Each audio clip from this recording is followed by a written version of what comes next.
Hello YouTube, Robert Alvarez, the Psychic Witch, also known as Mr. Lighting and a Fan. Good evening to all of you in YouTube land, and I hope all of you and yours are happy and healthy and safe and well. Really I do. Right now the time is approximately 7 p.m. and 7 minutes. Missed it by 1 minute! Otherwise I would have said that numerologically reduces to 13, as in the number 13, blessed be the power of the witch, etc. But I can't do that now because it is 7 p.m. and now it's 7 p.m. and 8 minutes Eastern Time. And the date is Monday, January 25th, 2021. The moon is waxing in Cancer and the sun is transiting in Aquarius. And we are approaching a full moon in Leo. I'm very excited about this. I had plans the night before and the night of and the night after, but that's another story. Okay, so this is the second and last, or actually I think this is the only one, but this is a WEDIN bonus video. All of you who've watched my WEDIN videos know that I was super excited and super happy to accept the Ember HoneyRaven's invitation to play along with her with WEDIN, which is an acronym, W-E-D-I-N, Witching Every Day in November. Now, I know that it is no longer November 2020. I'm well aware of the fact that it is January 2021. However, I made a promise. I promised that there would be 30 WEDIN videos for the 30 days of November. And I think I did a bonus video once, but I don't remember it offhand, but this is the last bonus video. After this WEDIN video, they're all done. I know. Anyway.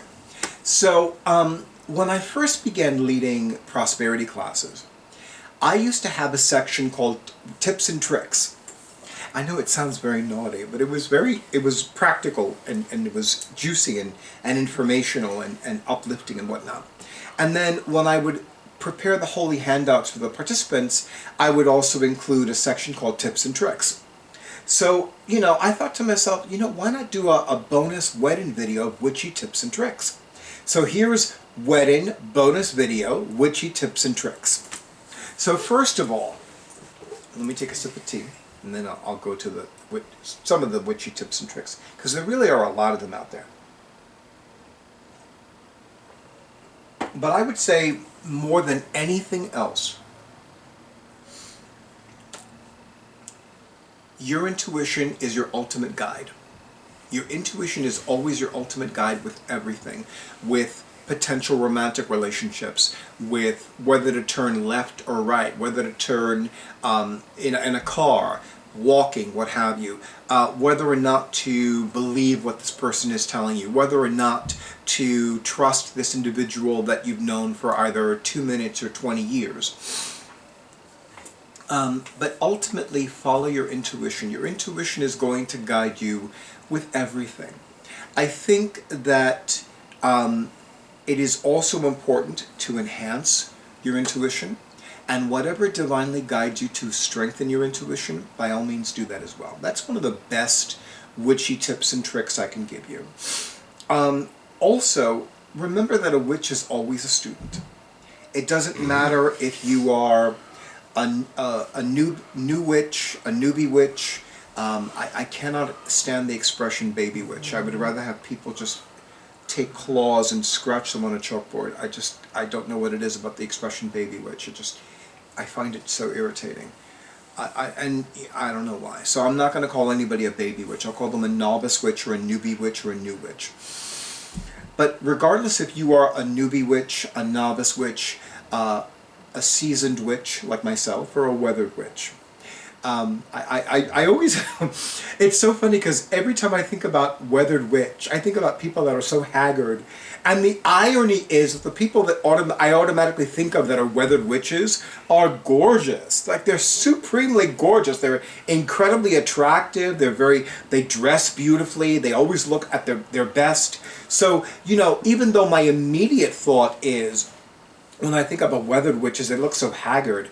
The people that I know are weathered witches are anything but. They always look fantastic. It's like they always look fantastic. Every time I see them, they look gorgeous. So So it's just a strange irony. I don't know. Anyway, so regardless of your level of witchery, I think that you're always going to be a student, and I think that, and I believe this, I feel this, I know this, I say this, and I think this. You're always going to learn. There's always something to learn, and there's always something you're going to want to learn, and there's always something you're going to need to learn. You know, I've met people who are practicing witches, magical practitioners to use a general term, who are drawn to Buddhism. My personal psychic advisor, Roger Pratt, is a third-degree Gardnerian Wiccan. So he is a high priest in the Gardnerian Wicca lineage, but he's also a practicing Buddhist. And I've always been fascinated by how so many magical practitioners, especially of the witchy, Wiccan, pagan persuasion, are drawn to Buddhism. Now, for the record, I actually have found the Buddhist practice of mindfulness especially attractive to me and especially intriguing. Mindfulness has always drawn me. There's something about the word, the concept, the practice that is so, like, it's like I'm the moth and that's a flame, you know what I'm saying? And there are actual books on that focus solely on the Buddhist practice of mindfulness. Yeah, so there's something about mindfulness that draws me, but I would say whatever draws you, whatever you want to learn more about, whatever you want to explore, you owe it to yourself. You owe it to yourself because that's a part of who you are as the strengthening witch, as the becoming witch, as the flourishing witch, if you will. I also feel, and this is another witchy tip and trick, definitely let the moon be your guide. I cannot tell you how much better my life is because of Mother Moon. And in fact, I will happily show you two books that I have been working with recently, and I love both of them. They work especially well. And I'm going to have my awesome audiovisual person do a close-up of both of these books. Drake, I need to do close-ups. Could you help me with that, please? Thank you. So both of these books have been helping me enormously. And yes, I am a witch that loves books, so I'm going to recommend books. But this one is called The Little Book of Goddess Prayers by Imara Osset. And I love this book. I love this book immensely. It's Goddess Prayers, focusing on the maiden, the waxing crescent moon, the mother, the full moon, and the crone, the waning crescent moon. And there are prayers on one prayer for each page, but I love it. But the book that I've been really, really digging is Prayers to the Goddess, a Moon Cycle Devotion, co-written by Genevieve Chavez Mitchell and Anne Key. So this is this book, and I'm going to have my awesome audiovisual person do a cover of, or rather a close-up of the cover of this book. I love this book. I love this book. I have been enjoying this book so much. And it starts with the dark moon. Now, the dark moon in many magical traditions is when the sun is you no longer see the moon, because the moon is completely black in the sky. Although for me, when it comes to the dark moon, I know the dark moon as the night before the new moon, which is why I use Llewellyn's Daily Planetary Guides. I will not mention names, but I remember I know somebody that's been using my psychic services for almost 2 decades. She began using my psychic services in September 2001, yes, as in 9/11. And I remember she said to me, "Oh, I have an app for that." This is when she had an iPhone. "Oh, I have an app for that."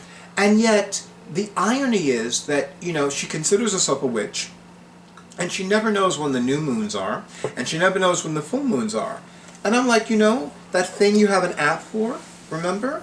That app on your iPhone that tells you when the new moons and full moons are? Yeah. Don't make me smack you. I'm not going to mention names. So even though the journey of the lunar devotion in this book begins with the dark moon, it actually refers to the night when the moon is not at all visible in the sky. But I go by it astrologically and astronomically, meaning that the night before the new moon, for me, is the dark moon. So I did begin this on the night of the dark moon in Capricorn.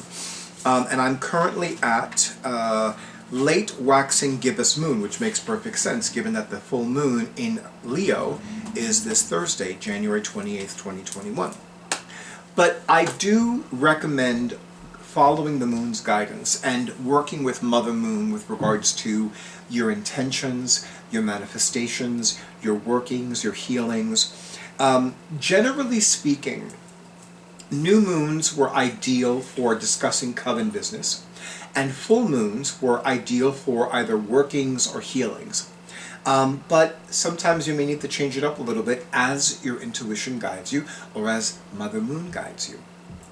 I could go on and on and on, but I do want to keep this video as short and sweet as possible. But I think that these few witchy tips and tricks will make a difference for you, especially on your practice of the art and craft of the wise. As always, YouTube, thank you so much for honoring who I am and what I do. I wish all of you and yours love and light, prosperity and peace, wholeness and healing, money and magic. And stay tuned for the next video.